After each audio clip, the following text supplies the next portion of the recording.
Saat mata bicara. Kita kan baru-baru ini memperingati Hari Kebangkitan Nasional, tepatnya di 20 Mei kemarin. Tema tahun ini itu adalah bangkit bersama wujudkan Indonesia kuat. Nah, ini kan bisa luas ya pemahamannya. Bangkit bersama wujudkan Indonesia kuat. Dari Indonesia yang penuh keberagaman. Kalau dari Bung Sofyan seperti apa? Kan kita tahu Bung Sofyan ini tokoh ataupun sosok etnis Tionghoa yang ada di Sulawesi Utara, terutama di Manado ya. Melihat ini seperti apa? Jadi kalau lihat dari latar belakang sejarahnya, memang kan Hari Kebangkitan Nasional itu dilihat dari pergerakan Budi Utomo, kan, begitu. Yeah. Tapi tentu ada banyak hal yang saling mengkait kalau dilihat dari sejarah. Misalnya jauh sebelum itu, di tahun 1900 di Nusantara ini sudah lahir di Batavia itu yang namanya Tionghoa Huekuan. Itu adalah cita-cita besar dari para tokoh-tokoh Tionghoa yang ada di Batavia, khususnya di Nusantara ini, menggabungkan berbagai tokoh agar melawan diskriminasi terhadap pemerintah kolonial Belanda. Pertama dalam hal pendidikan. Jadi pendidikan itu harus sama rata. Maka itu pergerakan itu sudah dimulai pada tahun 1900. Kemudian juga untuk bagaimana memurnikan agama Konghucu di Nusantara pada tahun 1900. Maka pergerakan ini melahirkan kemudian berbagai gerakan di daerah-daerah, termasuk di Surabaya, di Solo dan lain, lahirnya Majelis Agama Konghucu. Waktu itu belum bernama Indonesia ya, Kong Chiao Hui atau Kong Kau Hui. Nah ini juga secara serentak kemudian lahirlah Budi Utomo, lahirlah juga Nahdlatul Ulama, Muhammadiyah, ormas-ormas keagamaan yang lain ya, yang tentu kemudian dalam perjalanan sejarahnya hingga hari ini itu tidak menafikan betapa banyak peran ya dari orang-orang Tionghoa itu sendiri. Misalnya ketika Sumpah Pemuda, Sumpah Pemuda itu dilaksanakan di rumah orang Tionghoa yang bernama Si Kong Lian, gitu. Kemudian juga ada tokoh-tokoh Tionghoa yang hadir pada Sumpah Pemuda itu. Dan pada masa jelang kemerdekaan, tapi kemudian di masa Orde Baru ini dihilangkan peran mereka. Ada 5 tokoh Tionghoa yang masuk di badan. Dihilangkan atau tidak mau masyarakat tuh mengingat peran mereka? Jadi memang sengaja dihilangkan dari sejarah. Gitu. Jadi peran mereka ini seolah-olah tidak ada. Seperti misalnya orang-orang Wei Chong Hao, Tan Eng Hoa, kemudian Xiao Giok dan sebagainya. Mereka ini padahal adalah para founding fathers yang setara dalam tanda kutip itu bersama Bung Karno, Bung Hatta dan lain-lain. Nah inilah yang seharusnya kita lihat dari spirit kebangkitan nasional ini adalah kebangkitan untuk semua masyarakat, kebangkitan yang mencintai negeri ini, termasuk juga orang-orang Tionghoa, termasuk saya dan keluarga saya yang akan selalu mengingat spirit ini, kebangkitan nasional ini untuk membuat Indonesia yang lebih baik. Jadi kita orang-orang Tionghoa yang hidup di Indonesia ini tidak membangga-banggakan misalnya Tiongkok yang sekarang menjadi negara yang super power ya, tapi kita betul-betul bagaimana dengan peran masing-masing kita ingin agar betul-betul kita ini Indonesia. Kita tidak berbicara lagi tapi akarnya itu di Indonesia. Gitu. Nah, sebelum kita ngobrol lebih lanjut lagi, kita mau menyapa Sobat Mata Bicara. Jadi kali ini kita ngobrol bincang-bincang dengan Bung Sofyan Jimmy Yosadi, sarjana hukum. Bung Jimmy ini bisa dibilang tokoh reformasi ya di Sulawesi Utara. Aktivis juga ya Bung Jimmy ya. Tapi sekarang berprofesi juga sebagai lawyer, pengacara ya. Jadi ibaratnya bisa dibilang apa yang diperjuangkan dulu masih tertanam hingga sekarang dan untuk dibilang membantu ya orang-orang yang membutuhkan bantuan. Nah, kita bicara lagi tentang etnis Tionghoa karena kalau tadi sudah dibilang di zaman persiapan kemerdekaan, terutama di Sumpah Pemuda tadi ya, itu banyak sekali peran orang Tionghoa. Tapi bukan tidak mungkin, sebelum juga itu sudah banyak kan ya. Bisa dibilang dari tahun 1922 saya baca tadi ya. Jadi ada media koran. Nah, itu saya tadi baca itu. Jadi sudah ada ya perjuangan kemerdekaan oleh orang Tionghoa waktu itu. Jadi dalam catatan-catatan sejarah itu masyarakat juga harus melihat bahwa misalnya peran di lagu kebangsaan Indonesia Raya. Ya, lagu kebangsaan Indonesia Raya ini yang diciptakan W.R. Supratman ini ada 3 hal yang berkaitan dengan itu. Misalnya dinyanyikan di saat Sumpah Pemuda itu di rumah seorang etnis Tionghoa yang namanya Si Kong Lian. Kemudian yang kedua, ini rekamannya ini kemudian disimpan, ya, disimpan dan menjadi dalam perusahaan yang milik dari seorang Tionghoa yang bernama Yo Kim Lian. Nah, dia ini yang kemudian menyimpan rekaman ini yang kemudian bisa kita nikmati sekarang. Oh, berarti nyanyian atau alunan lagu Indonesia Raya itu pertama kali diperdengarkan? Iya, di Sumpah Pemuda. Tapi kemudian direkam di perusahaan milik orang Tionghoa. Dan 2 ini yang berperan. Kemudian mereka yang kemudian menghibahkan kepada pemerintah Indonesia pada saat kemerdekaan. Rumah Si Kong Lian ini menjadi museum Sumpah Pemuda, sedangkan rekaman ini diserahkan utuhnya kepada pemerintah. Menjadi pemerintah.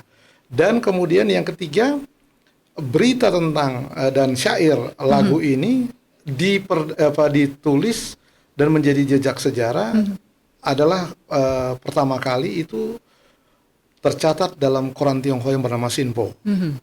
Sinpo ya. Jadi ini betul-betul sejarah. Dan itu tercatat ya, terekam. Terekam dalam sejarah. Nah, kemudian peran-peran orang etnis Tionghoa juga sebenarnya begitu banyak. Ya. Dan salah satu misalnya selain 5 orang yang menjadi founding fathers itu dalam persiapan kemerdekaan itu ada juga peran di Rengas Dengklok ketika Bung Karno dan Bung Hatta itu diasingkan oleh dalam para pemuda para pemuda, tinggalnya di rumah etnis Tionghoa di Rengas Dengklok yang rumahnya sekarang menjadi museum dan menjadi peninggalan sejarah. Jadi ini harus diingat ya, catatan sejarah ini. Tapi kemudian pada masa kemerdekaan, terutama pada masa Orde Baru, sejarah-sejarah ini mulai dihilangkan. Walaupun akhirnya toh kita mengenal satu-satunya pahlawan dari etnis Tionghoa justru dari Manado, ya, John Lee Cheng Lock, bukan Lee Cheng Lock, Lee Cheng Chuan ya, marinir ya, seorang. Jadi satunya etnis Tionghoa. Tapi 5 orang yang ini tidak pernah, bahkan mereka kehilangan kewarganegaraan. Bahkan pada masa reformasi rumah mereka dihancurkan. Bayangkan mereka ini pendiri bangsa, pendiri negara ini. Tragis sekali nasib mereka. Nah, banyak hal-hal juga yang kita lihat yang mungkin selama ini diberitakan sisi-sisi negatif dari orang-orang Tionghoa, ya. Termasuk juga distigmakan sebagai orang yang culas, kikir, tidak nasionalis dan sebagainya. Tapi kita lihat siapa yang bisa menafikan orang-orang seperti Kwik Kian Gi, apa kurang nasionalis dia? Orang seperti advokat yang menjadi panutan saya, Yap Tian Him, apa yang kurang dari dia? Rasa nasionalisme dia. Mereka adalah teladan-teladan dari saya yang menjadi pengacara sekarang, menjadi lawyer sekarang, agar betul-betul membaktikan diri di dalam kehidupan ini, tidak perlu untuk menjadi seperti juga kata-kata Konghucu yang bijak itu, bahwa untuk berbakti kepada negara kita tidak perlu menjadi pejabat, tapi kita berbakti kepada kemanusiaan, kepada kemasyarakatan, kita sudah mencintai negara ini. Seperti itulah. Jadi, bisa dibilang untuk mengubah sesuatu atau membangun sebuah negara, pemerintahan ataupun era pada waktu itu, tidak harus menjadi seorang yang kelihatan posisinya seperti itu ya. Tapi tidak salah juga ketika misalnya orang-orang baik harus terjun ke politik. Kita tidak boleh anti politik juga.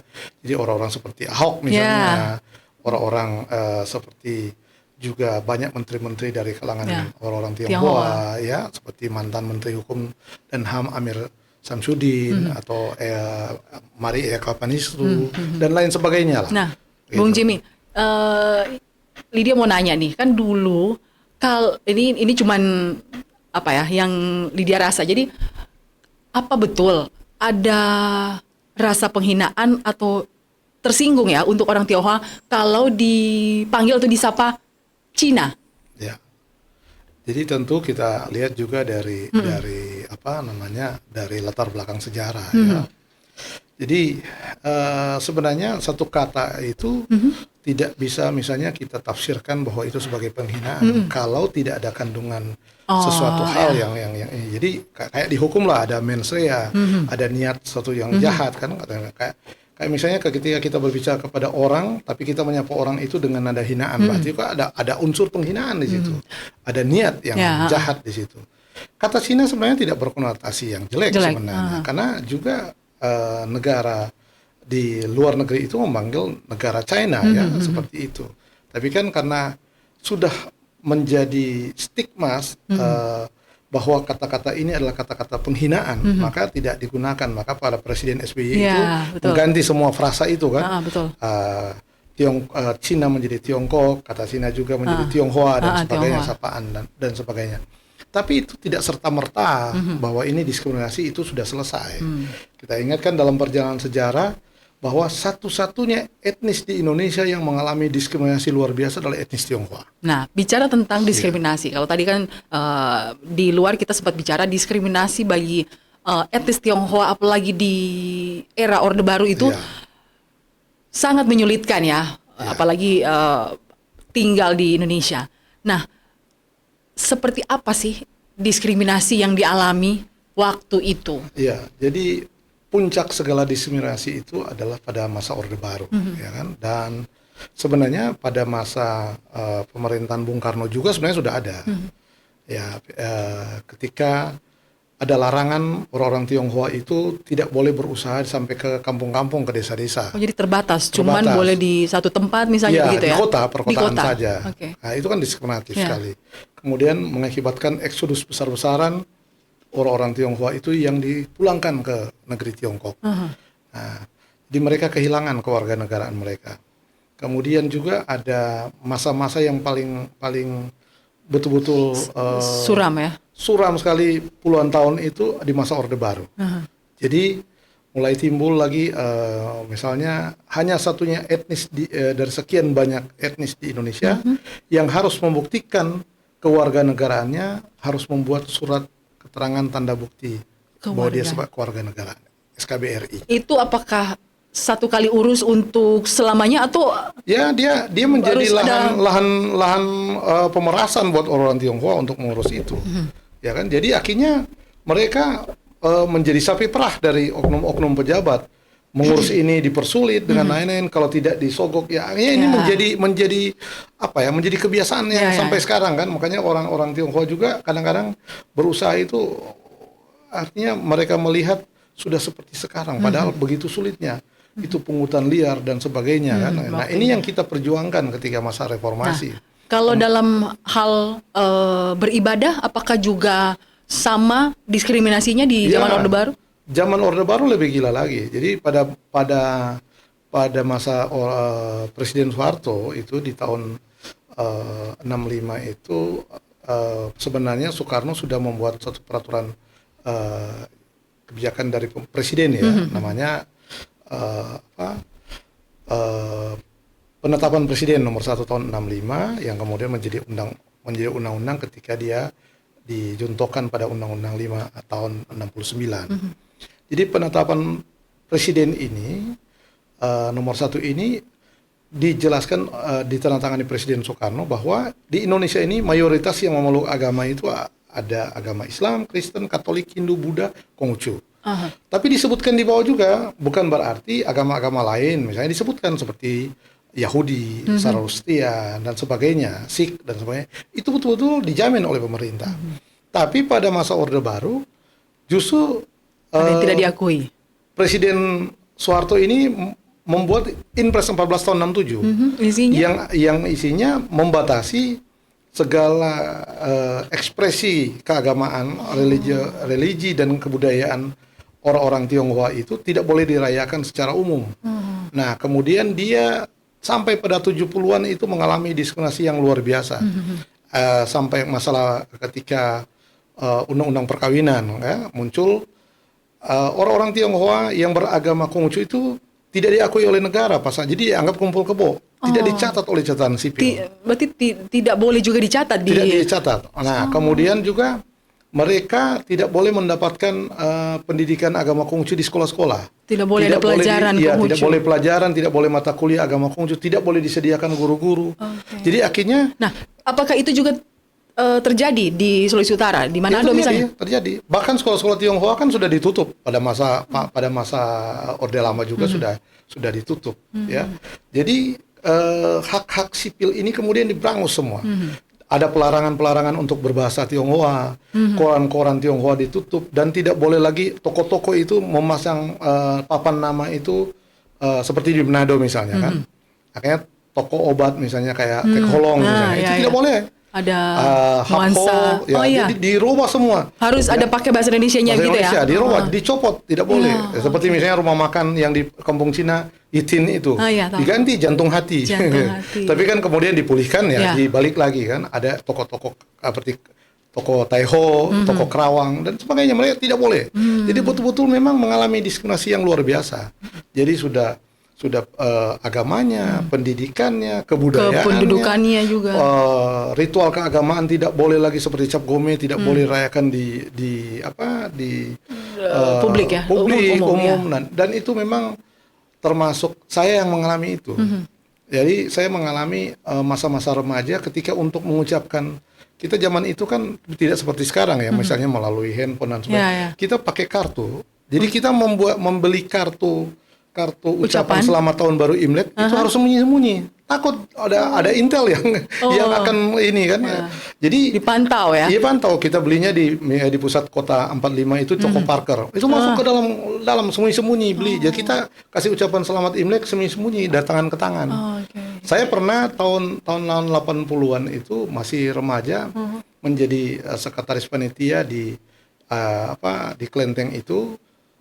Kemudian membuat ide untuk peringatan hari kelahiran Nabi Konghucu. Itu kita buat pameran foto. Nah, saya yang punya ide itu. Saya hobi sekali bikin kegiatan, pagelaran seni dan sebagainya.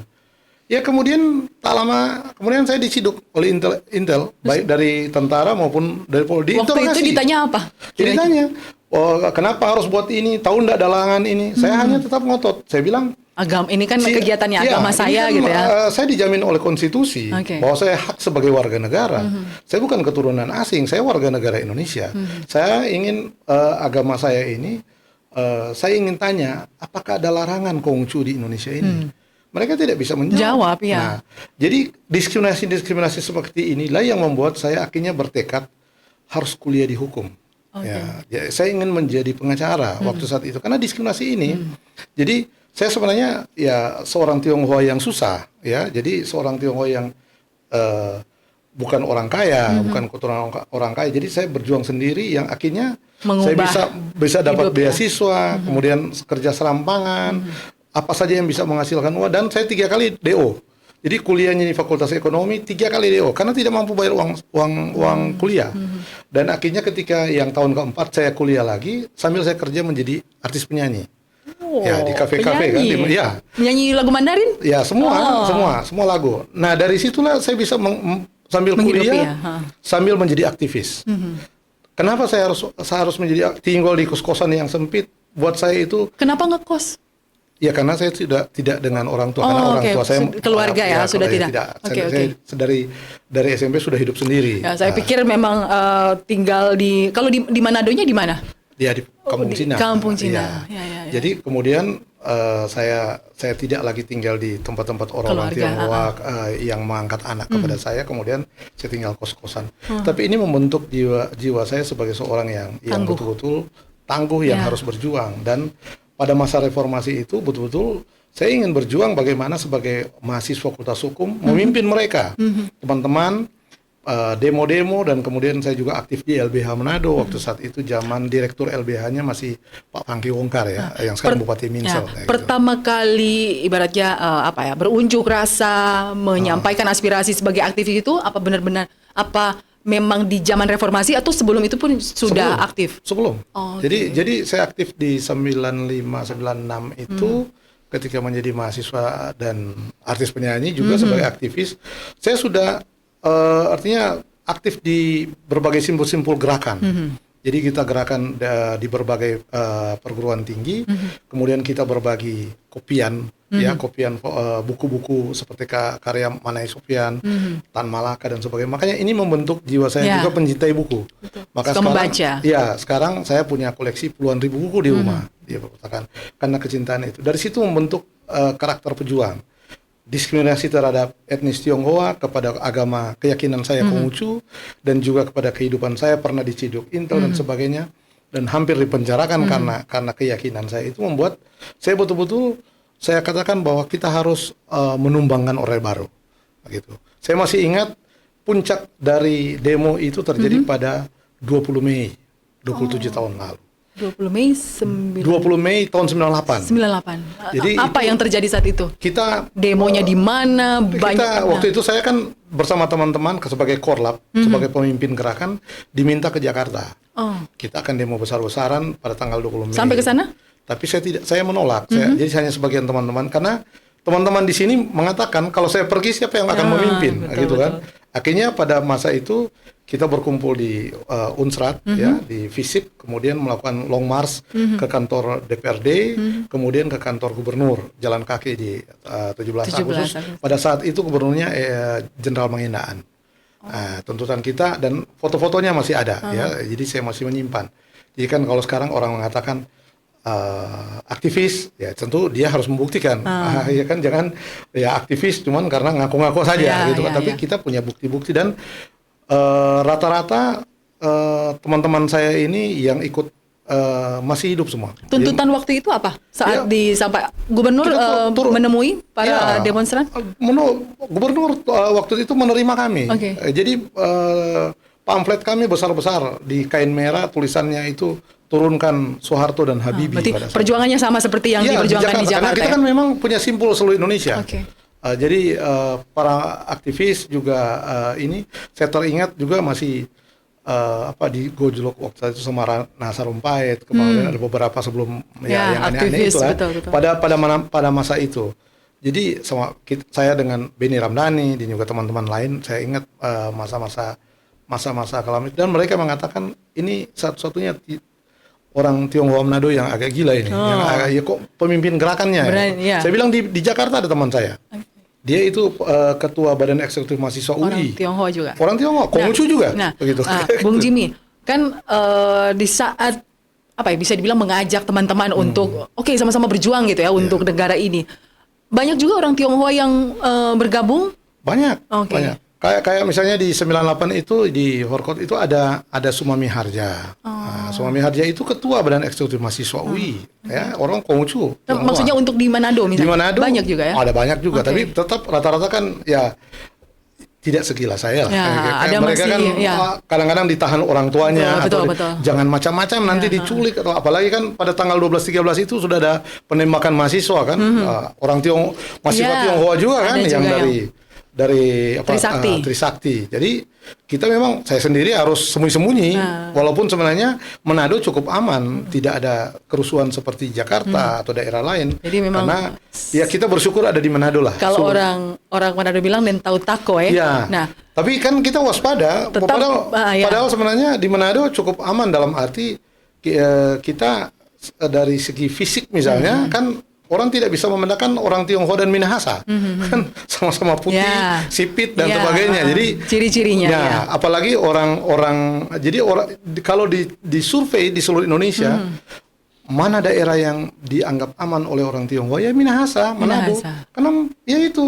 Karena kita merasa ya kita orang Minahasa gitu. Nah, kalau saya boleh bertanya, kalau Bung Jimmy itu keturunan Tionghoa, tapi sejarah ataupun latar belakang keluarga besar memang orang Minahasa?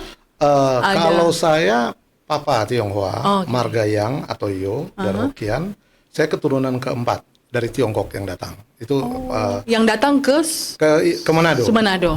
Jadi tinggalnya di Kanaka, daerah Kanaka itu kan masuk kampung Cina. Mama saya orang Tomohon. gitu. Tomohon ya. Tapi saya selalu berkata bahwa saya orang Minahasa, karena saya lahir di Manado, kinatuanku ini Manado, saya ini orang Minahasa, saya sekolah dan kuliah di tanah ini, dan saya bermata pencaharian, berkeluarga, mendapatkan anak-anak, semuanya di sini. Walaupun saya dalam pekerjaan sekarang sebagai advokat itu keliling Indonesia, tapi saya mencintai negeri ini, saya mencintai Minahasa. Maka ketika pasca reformasi itu, ketika dipulihkan hak sipil ini oleh Gus Dur, dan saya ketemu Gus Dur, saya cukup orang yang cukup beruntung yang ikut pergerakan ini ada di dalam sejarah itu. Saya bertemu Gus Dur, apa yang diobrolin waktu itu? Masih ingat mungkin? Jadi begini, dengan Gus Dur. Jadi Gus Dur itu orang yang saya nilai betul-betul konsisten, konsisten. Punya prinsip ya. Jadi ketika ada perjuangan pasangan Konghucu menggugat di Pengadilan Tata Usaha Negara di Surabaya, karena mereka pernikahannya tidak dicatat oleh negara, mereka menggugat ya. Kemudian tahun 93 itu Gus Dur kemudian sebagai ketua, belum presiden, sebagai ketua PBNU, Pengurus Besar Nahdlatul Ulama, beliau menyatakan turut berjuang untuk Konghucu. Beliau kan terkenal sebagai orang yang melindungi minoritas. Dan bersedia menjadi saksi ahli. Bahkan beliau katakan Konghucu itu agama. Di saat Menteri Agamanya sendiri menyatakan Konghucu bukan agama. Jadi disebut apa? Aliran atau apa? Bukan agama. Filsafat. Pada saat itu dianggap hanya ajaran, bukan agama, tidak punya macam-macam lah. Tapi kita kan tetap, ini agama, keyakinan kita. Negara ini belum ada, agama ini sudah ada di Nusantara, sudah ratusan tahun. Indonesia belum merdeka tahun 45, kita sudah punya majelis agama Konghucu, ya kan, seperti itu. Dan eksistensi kita sudah ada orang Tionghoa juga. Jadi walaupun kita mengalami diskriminasi, tidak berarti bahwa kita ini melupakan identitas kita sebagai warga bangsa. Nah, kecintaan, dari saya ikut sejarah ini. Saya bertemu Gus Dur ketika sebelum presiden, sampai sudah jadi presiden. Bahkan saya ketika Gus Dur sebagai deklarator Partai Kebangkitan Bangsa, kemudian ikut pemilu tahun 99, beliau kan datang di Manado. Saat itu diadakan pertemuan dengan tokoh-tokoh Tionghoa dan juga tokoh-tokoh masyarakat. Jadi 2 kali di hotel yang sama di pusat kota. Jadi saya saat itu bertanya kepada Gus Dur. Jadi walaupun saya turut menjemput Gus Dur, saya masih gaya remaja waktu itu, pemuda. Saya katakan dalam pertemuan itu bahwa saya tahu bahwa Gus Dur turut berjuang kepada orang Tionghoa maupun juga kepada pasangan Konghucu ya di gugatan di PT UN Surabaya. Tapi kalau seandainya Gus Dur menjadi presiden ya, seperti apa yang diceritakan oleh di deklarasi Partai Kebangkitan Bangsa ini, apakah Gus Dur tetap konsisten untuk berjuang? Beliau katakan, jadi presiden atau tidak, PKB menang atau tidak, saya tetap akan mati-matian membela Konghucu dan orang-orang Tionghoa. Dan kemudian tahun 99, sesudah pemilu, pada masa dialog itu dan kemudian di pemilu, kemudian juga menghantar Gus Dur ya, secara dramatis menjadi presiden. Beliau konsekuen. Bulan Januari tahun 2000 beliau melakukan hal yang luar biasa. Yang disampaikan, yang saya dengar sendiri, saya jawab sendiri pertanyaan saya itu pada saat pertemuan itu, dan banyak saksinya Gus Dur wujudkan. Jadi itu juga atas permintaan dari tokoh-tokoh Konghucu, Matakin. Jadi ada 3 orang pada saat itu, adalah Profesor Chandra Setiawan, Pak Budi Santoso, Tan Wibowo yang sekarang Ketua Umum Matakin, dan almarhum Bingki Irawan dari tokoh Konghucu. Jadi waktu itu 3 orang ini menghadap Gus Dur di istana sebagai presiden. Mereka katakan, kalau umat Islam, Kristen, Katolik, dan lain-lain punya misalnya hari perayaan keagamaan secara nasional, kita Konghucu juga ingin seperti itu. Apakah bisa enggak perayaan tahun baru Imlek itu dilaksanakan secara nasional? Gus Dur katakan, bisa, silakan. Bahkan 2 kali kalau perlu. Jakarta bikin perayaan tahun baru Imlek nasional, di Surabaya bikin Cap Gome secara nasional. Nah, tapi kan ada aturan di situ. Gus, ini masih ada aturan. Ada Inpres 1467 yang dikeluarkan oleh Presiden Soeharto yang tidak dicabut, masih ada berlaku. Ini kan bisa kalau begitu sekarang saya cabut. Nah, itu Gus Dur orang yang begitu gampang. Nah, kemudian beliau katakan sekarang cabut. Itu. Jadi akhirnya bisa dirayakan. Jadi semua hal diskriminasi, kungkungan terhadap Tionghoa itu langsung hilang mulai ya, pendidikan dan sebagainya, Gus Dur membuka jalan. Jadi salah besar kalau orang katakan bahwa Gus Dur membuat Konghucu menjadi agama. Gus Dur meresmikan Konghucu. Itu tidak benar. Yang benar adalah Gus Dur memulihkan hak sipil umat Konghucu. Karena Konghucu ini sudah jauh, bahkan sebelum Gus Dur lahir sudah ada Konghucu ini di tanah Nusantara ya, seperti itu. Dan kita bersyukur. Artinya apa yang saya dan kawan-kawan perjuangkan pada masa reformasi itu betul-betul bisa kita nikmati. Kemudian selanjutnya pada zaman Presiden Megawati melakukan suatu keputusan penting pada perayaan Tahun Baru Imlek Matakin itu, beliau katakan sebagai hadiah kepada umat Konghucu dan masyarakat Tionghoa, saya membuat keputusan Presiden bahwa perayaan Tahun Baru Imlek menjadi hari libur nasional. Sampai sekarang dilaksanakan.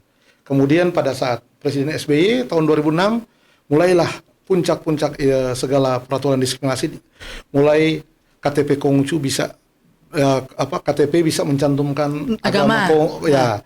Kemudian pernikahan Konghucu bisa dicantumkan sampai sekarang oleh catatan sipil. Kemudian pendidikan juga mulai ada guru-guru dan dosen-dosen agama Konghucu. Seperti saya sekarang menjadi dosen juga agama Konghucu di Universitas Samratulangi, ya, SK Rektor, dan juga perguruan tinggi lain. Jadi selain sebagai pengacara, saya mengajar, ya, kecintaan terhadap pendidikan. Jadi betul-betul semua hak ini sipil dipulihkan. Nah, saya sebagai seorang aktivis pergerakan, kemudian juga sebagai rohaniwan Konghucu, juga sebagai dosen dan berbagai hal ini, saya aktif di banyak organisasi. Dalam hal ini juga sampai saat sekarang, ketika menjadi pengacara di tahun 2005 dan sampai sekarang boleh kata sudah 20 tahun, saya betul-betul melaksanakan apa yang menjadi pesan ajaran agama saya, bahwa tanah air harus dijaga dari generasi ke generasi, tidak boleh ditinggalkan hanya untuk kepentingan pribadi. Itu sabda. Kemudian juga berbakti kepada negara tidak harus menjadi pejabat. Semua Jadi, bisa. Semua bisa. Maka sabda-sabda yang mulia dari Konghucu ini kemudian saya implementasikan dalam kehidupan sehari-hari, bahwa dengan menjadi seorang dosen yang baik, maka saya juga sudah berbakti kepada negara. Saya kebetulan memang tidak cocok menjadi politisi. Kayak saya orang tidak yang mau pilih jadi politisi. Iya, karena tapi pernah tersirat nggak? Ada keinginan untuk? Tidak pernah. Jadi banyak kali sejak pasca reformasi itu saya sudah di banyak partai politik dan sampai sekarang masih ditawar-tawar. Tapi saya tetap dengan halus menolak dengan dua alasan. Satu, saya tidak cocok. Kedua, saya tahu diri. Iya kan, seperti itu. Jadi, tapi tidak anti politik. Saya berteman dengan para politisi lintas partai. Saya mendukung mereka, menjadi pengacara mereka dengan apa. Tapi buat saya, advokat sebagai profesi mulia dan terhormat ini memberi ruang bagi saya untuk berjuang, untuk membuktikan kecintaan saya. Saya membantu masyarakat miskin. Berjuang di jalan yang lain, gitu ya. Di jalan yang lain. Bahwa ketika saya melihat orang-orang miskin yang tidak punya akses kepada keadilan, saya akan menolong mereka tanpa dibayar, pro bono. Kemudian juga kepada korban-korban anak, perempuan, disabilitas, mereka yang menjadi korban kekerasan seksual atau korban tindak pidana lain, misalnya penelantaran, KDRT, penganiayaan semuanya, saya punya rekam jejak. Kabupaten, kota dimanapun saya akan datangi mereka, meminta datang ke rumah minta pertolongan, selalu rumah saya terbuka. Dan ini perjuangan yang sangat mahal buat saya. Karena apa? Kemanusiaan. Pertama, kita tidak dibayar. Tapi bahkan harus keluar dana sendiri untuk operasional. Jadi kan bukan ketulusan ketulusan. Jadi pro bono ini bukan hanya bantuan hukum cuma-cuma, tapi operasional kita harus jalan ini, kita transport kemana-mana, makan, minum, dan segalanya, ya kan? Habiskan waktu, tenaga. Jadi makanya itu yang dibilang bekerja dengan hati. Gitu tapi kan? Itulah buat saya buah-buah reformasi, bahwa kita harus syukuri keadaan sudah berubah. Kita tidak seperti zaman dulu lagi. Maka ketika sekarang menikmati kemerdekaan di zaman reformasi ini, sebagai ungkapan rasa syukur kepada Tuhan yang Maha Kuasa, bahwa ketika ada orang lain datang meminta pertolongan kepada saya merasa bersyukur. Saya berterima kasih. Karena apa? Bahwa saya masih diberi kesempatan untuk berbuat baik. Saya masih diberi kesempatan untuk mencintai negeri ini. Saya masih diberi kesempatan untuk bagaimana memberikan yang terbaik untuk Tanah Minahasa, Sulawesi Utara, bahkan bangsa Indonesia. Itu kecintaan saya. Kenapa? kita tidak mau juga orang distigmakan seolah-olah bahwa orang-orang Tionghoa itu tidak nasionalis. Orang-orang Tionghoa itu picik mementingkan diri sendiri. Tidak benar seperti itu. Buktinya masih banyak orang-orang Tionghoa yang baik, politisi-politisi yang baik juga masih banyak. Ya kalaupun di mana-mana ada oknum juga yang tidak baik, ya memang sudah begitu. Ya, pasti ada. Tapi aparat bukan mengeneralisasikan semua. Aparat penegak hukum mana yang tidak beres? Ya, ada oknum polisi yang tidak beres, oknum jaksa, bahkan oknum pengacara juga, oknum hakim dan sebagainya yang terlibat korupsi tapi itu oknum. Tidak bisa kita bisa melihat juga masih banyak teman-teman polisi yang baik, teman-teman jaksa yang baik, teman-teman ada dua sisi ya. Iya. Maka di filosofi Tionghoa itu Konghucu mengajarkan yin yang. Yin yang bahwa keseimbangan, bahwa di antara orang yang baik pasti ada titik bila satu hal yang tidak baik. Orang yang sejahat apapun dia pasti ada sisi baik. Ya, seperti simbolnya kan, ada hitam dan ada yang putih. Nah, gitu. Bung Jimmy, setelah sudah menikmati tadi bilang buah-buah perjuangan yang berapa puluh tahun lalu itu, kita lihat untuk lingkup Kota Manado ataupun Sulawesi Utara ya. Bagaimana Bung Jimmy melihat perjalanan kehidupan etnis Tionghoa yang ada di Kota Manado lah misalnya? Nah, jadi salah satu buah-buah reformasi adalah kita lihat kalau dulu orang Tionghoa di zaman Orde Baru tidak bisa masuk ke ranah-ranah politik dan lain-lain kecuali ekonomi, pengusaha dagang. Tapi salah satu buah reformasi yang sangat kita banggakan yang kita bisa gemakan ke seluruh dunia adalah wali kota pertama di Indonesia yang beragama Konghucu adalah wali kota Manado. Itu teman baik saya, ya kan, Andre Ango. Jadi ini juga buah reformasi. Kalau tidak ada reformasi, mana boleh umat Konghucu menjadi bupati atau menjadi wali kota. Posisi-posisi strategis seperti itu ya. Jadi dia membuat rekor ya, bahkan menjadi pertama sebelum pertama menjadi di Indonesia kota, ya. Pertama di Indonesia. Jadi ini kan umat Konghucu karena diskriminasi jadi kita hilang satu generasi lah. Nah, kita tidak bisa apa-apa, akhirnya orang semua eksodus ke agama lain dan akhirnya kita jadi sedikit. Tapi kan ketika kita tetap bertahan dan kemudian tetap berjuang sampai reformasi, kemudian banyak sekarang juga orang-orang yang kembali beragama Konghucu.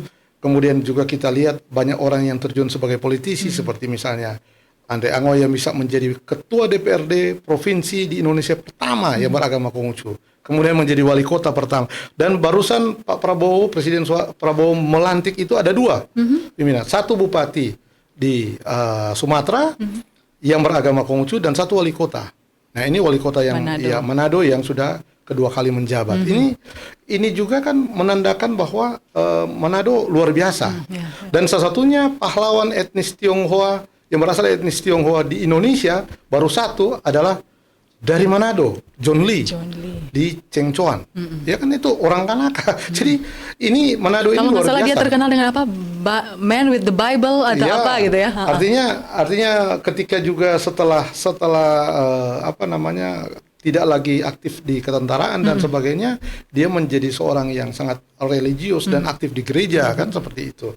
Dan kita lihat masih banyak tokoh yang dihormati. Artinya ini juga membuktikan di ranah mana saja ketika kita orang-orang Tionghoa, dan ini juga buat saya juga satu kesempatan yang baik untuk memberi spirit kepada teman-teman Tionghoa dimanapun, termasuk kepada anak-anak saya, keluarga saya, bahwa apapun profesi kita, kalau kita kerjakan dengan baik, kita tahu bahwa tidak mungkin juga, apalagi di zaman disrupsi informasi orang bisa saja membuli kita di media sosial dan sebagainya, tapi kita betul-betul harus tahan banting. Ada mental kita abaikan mereka yang misalnya memfitnah kita, membuli kita, tapi betul-betul kita tetap berkarya.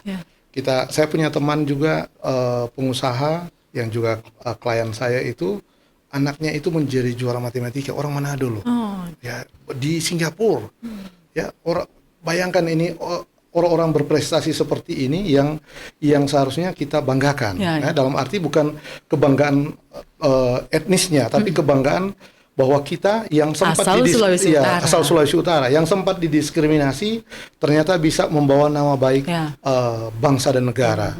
Kita masih ingat juga peran-peran seperti Hendrawan, Susi Susanti, Alan Budi Kusuma yang sudah mendapatkan medali emas tapi tidak bisa mendapatkan hak sebagai warga negara.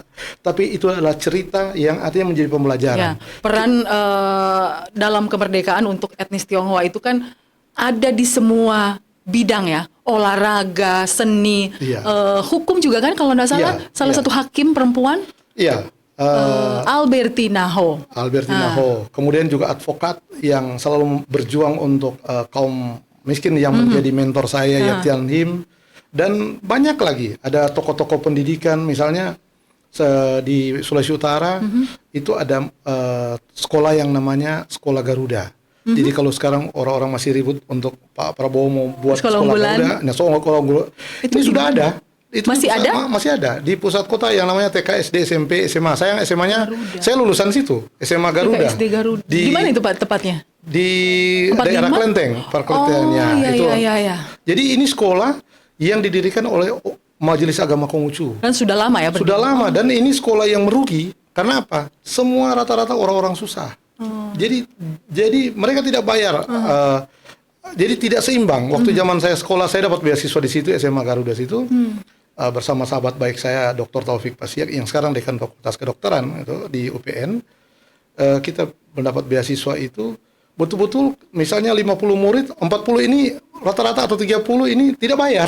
Karena mereka memang orang-orang susah dan disekolahkan gratis. Diterima ya. Diterima. Zaman-zaman tahun 80-an, 90 dan sampai sekarang ya. Walaupun sekarang kan sudah lebih banyak orang yang mampu membayar ya dengan apa. Tapi ini betul-betul peranan orang-orang Tionghoa di bidang pendidikan. Tokoh-tokoh seperti misalnya Nyong Loho Susieguan. Dia itu atlet nasional yang mendirikan Sekolah Garuda ini, yang juga membawa nama harum bangsa Indonesia. Kemudian juga menjadi pendiri klub sepak bola yang namanya Naga Kuning, yang cikal bakal dari Persma. Jadi Naga Kuning ya? Ya, Naga Kuning zaman waktu itu. Persma jadi Badai Biru. Ya, akhirnya mereka ini yang mendirikan Persma. Jadi mendirikan Satpam, pertokoan dan sebagainya. Jadi peran-peran orang etnis Tionghoa ini saya menulisnya terus. Saya aktif menulis di situ, baik di media sosial Facebook atau Instagram ataupun artikel-artikel saya yang selalu saya tulis di berbagai media itu adalah ranah saya untuk bagaimana peran mereka ini tidak dilupakan. Betul. Nah, Bung Jimmy, selain kita ini ngobrol-ngobrol dan kita di podcast Mata Bicara, kita juga ada live ya ini, live di TikTok. Mungkin ada yang kasih komen, tolong dilihat, bisa kita mention mungkin, karena bisa dibilang topik seperti ini kan tidak bukan yang sering dibahas juga kan di media misalnya ya.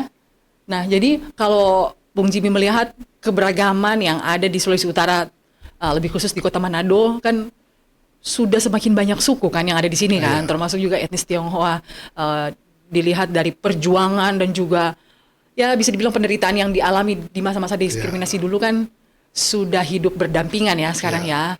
Baik itu dari bidang bisnis, ekonomi kan bisa dibilang orang Tionghoa kan bisa dibilang bukan lebih banyak yang jadi pengusaha, tapi mungkin ada nilai-nilai ataupun etos kerja yang dorang dapat dari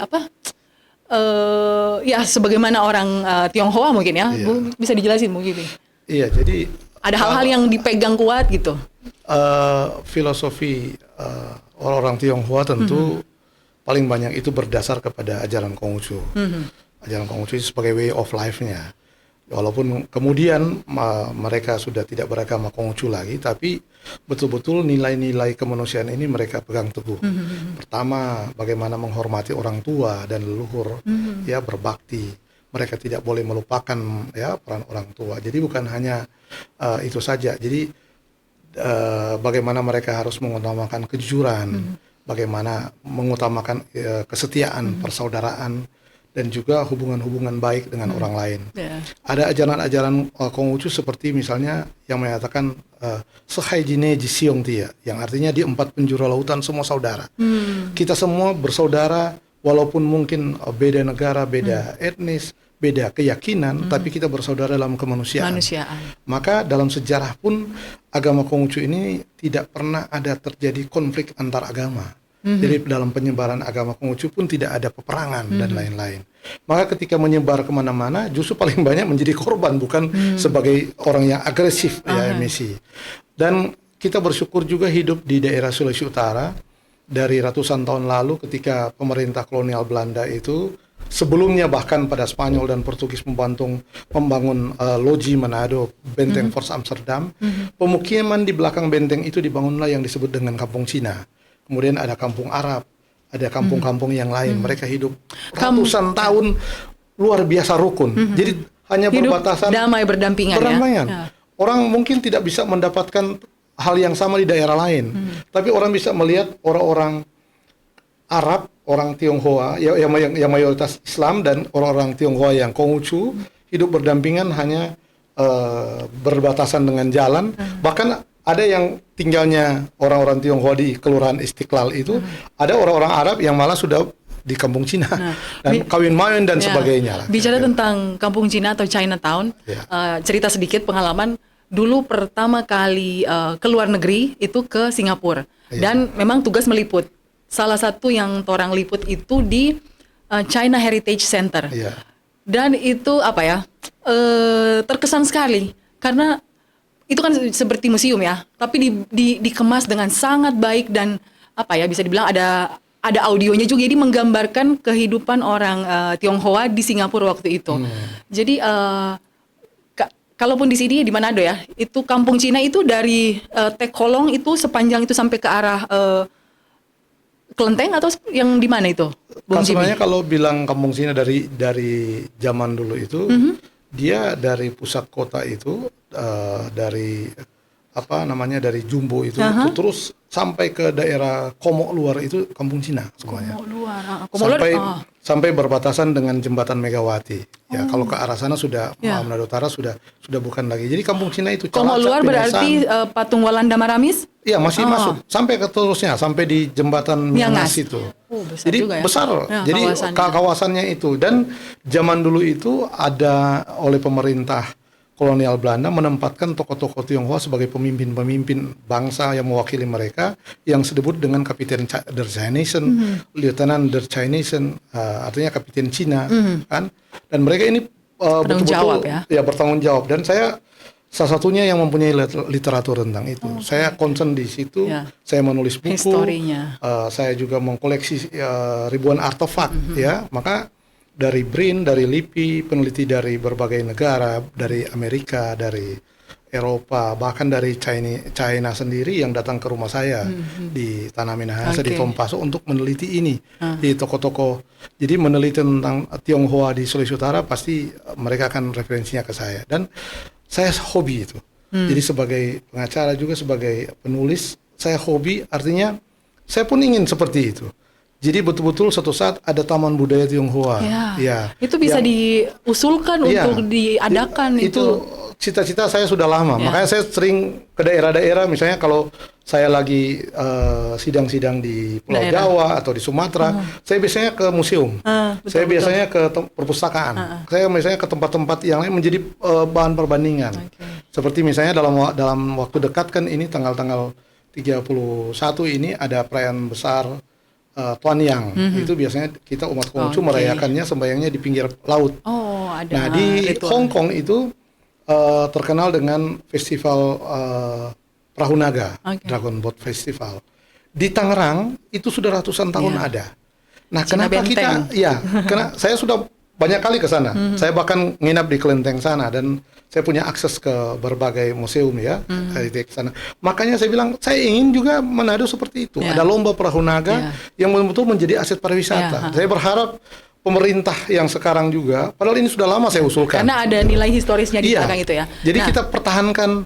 Jadi begini, kita bukan istilahnya membanggakan Tiongkok, tapi Xi Jinping, Presiden Tiongkok itu di mana-mana mengatakan bahwa kemajuan Tiongkok hari ini, China hari ini adalah dia berdasarkan kepada filosofi Konghucu yang menyatakan bahwa jangan meninggalkan masa lalu, jangan menghancurkan masa lalu, tapi kita menatap masa depan. Jadi tempat-tempat situs budaya itu dirawat, dipelihara. Betul. Tidak seperti sekarang kita misalnya di Tanah Minahasa kita hancurkan Waruga, kita hancurkan Watu Tumani dan sebagainya dengan alasan agama dan sebagainya. Oh, itu tempat alifur. Padahal ini tempat-tempat yang seharusnya bisa menciptakan pariwisata, tempat pariwisata yang baik. Kemudian kita betul-betul kita zaman sekarang kan tinggal kita upload ke media sosial, promo. Dan saya pikir sebenarnya Kampung Cina di Manado itu adalah salah satu tempat yang bisa menjadi tempat wisata yang kalau dikelola lebih baik lagi. Situs budaya. Dia saya sudah menulis belasan tahun lalu ya di beberapa koran. Kan kalau di Bogor ada Surya Kencana ya? Iya, saya sering ke sana kan. Jadi atau misalnya seperti di Surabaya pernah Pak Dahlan Iskan bikin itu kia-kia kan, seperti itu. Bung Jimmy, setelah melihat hidup berdampingan di era setelah reformasi ini, mungkin ada yang Bung Jimmy mau sampaikan ke warga Sulawesi Utara ya, termasuk mungkin lebih khusus ke warga Tionghoa yang ada saat ini hidup berdampingan dengan beragam etnis yang ada di Sulawesi Utara. Silakan. Kita pertama tentu bersyukur hidup di Indonesia, hidup di daerah Sulawesi Utara yang rukun dan damai, yang menjadi percontohan juga untuk daerah lain sebagai laboratorium kerukunan.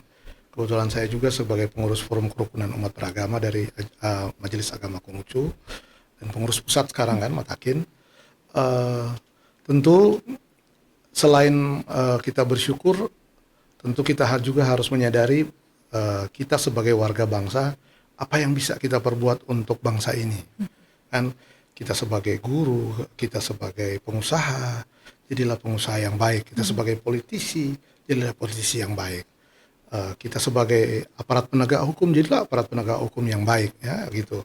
Jadi misalnya kewajiban-kewajiban kita juga kita harus laksanakan, membayar pajak dan sebagainya. Kecintaan kita juga kepada negeri ini, apa yang kita bisa berikan. Kita orang yang misalnya punya kelebihan sebagai pengusaha, jangan melupakan orang lain. Misalnya hak-hak pekerja, jangan kita artinya demi kepentingan keuntungan kemudian kita abaikan hak pekerja. Jadi kita betul-betul membantu pemerintah juga mencintai bangsa ini, tidak harus menjadi pejabat, tapi kita melakukan yang terbaik saja dari diri kita. Misalnya kita seperti ajaran Konghucu dimulai dari keluarga. Kalau kita keluarga rukun dan damai, kita tidak konflik dan sebagainya, maka kita juga di tengah-tengah masyarakat, di tengah-tengah bertetangga itu juga kita dihormati dan kita bisa hidup rukun dan damai. Kalau semua seperti ini, maka apa yang kurang dari negara ini, ya kan? Maksudnya apa? Negara ini luar biasa. Orang lain sampai sekarang misalnya tidak di negeri belahan dunia yang lain tidak bisa tidur nyenyak karena ancaman bom misalnya. Ada perang, ada wabah penyakit, bencana dan sebagainya. Tapi kita hidup di daerah yang atau di negeri yang luar biasa ini, yang penuh berkah ini. Apa yang tidak bisa kita syukuri. Maka itu yang saya katakan tadi. Mari kita berperan dalam kehidupan masing-masing, profesi masing-masing. Sebagai dokter, sebagai ekonom, sebagai orang hukum, sebagai apa saja, sebagai karyawan. Mari kita bekerja dengan baik. Kita mencintai negeri ini. Mungkin negeri ini belum begitu baik buat kita, ya kan? Atau mungkin pernah ada noda-noda di masa lalu. Biarlah itu menjadi sejarah. Dan menatap ke depan. Menatap ke depan. Kalau kita tidak mulai merubahnya dari sekarang, ya siapa yang mau merubah? Kita harus mulai dari diri sendiri. Kalau kita mulai dari diri sendiri, kita mulai dari keluarga sendiri, kepada masyarakat, otomatis negara ini akan semakin baik. Kita itu ajaran filosofi Tionghoa yang berasal pada way of life-nya ajaran Konghucu, bahwa kita jangan terlalu banyak menuntut, tapi kita melakukan yang paling terbaik. Karena kalau tidak salah, dengan memberi akan lebih memberikan kebahagiaan kita sendiri ya. Salah satu filosofi Tionghoa yang selalu saya pegang teguh, dan mudah-mudahan ini juga menjadi suatu hal baik untuk kita sebarkan adalah jika kita berbuat baik, ya, walaupun berkat itu belum tiba, tapi bencana itu sudah menjauh. Tapi kalau kita berbuat kejahatan, sudah berkat tidak datang, bencana sudah semakin dekat. Baik. Wah, luas sekali ya, filosofinya, dan hampir 1 jam kita ngobrol juga. saya sendiri banyak dapat wejangan ya dari filosofi-filosofi yang tadi, antara lain jangan meninggalkan apa tadi, negeri ya. Jadi harus kita bangun, harus ada kontribusi, dan tanah juga air harus dijaga dari generasi ke generasi, tidak boleh ditinggalkan hanya untuk kepentingan ya, dan sendiri. juga masa lalu pasti ada, tapi itu jadi apa namanya, bekal untuk menata masa depan. Makanya saya heran kan kalau misalnya ada hashtag apa namanya, kita tinggalkan apa namanya, kabur aja dulu. Berarti salah satu yang tidak setuju. Ya, saya tidak setuju. Karena kita berarti tidak mencintai negeri ini. Apapun yang terjadi, kita harus cinta Indonesia. Ya, baik. Baik, Bung Jimmy, Sofyan Jimmy Yosadi, terima kasih sudah ngobrol-ngobrol di Mata Bicara. Kita jumpa lagi ya di lain kesempatan. Oke, Sobat Mata Bicara, terima kasih. Sampai jumpa. Itulah caranya kita percaya saat mata bicara.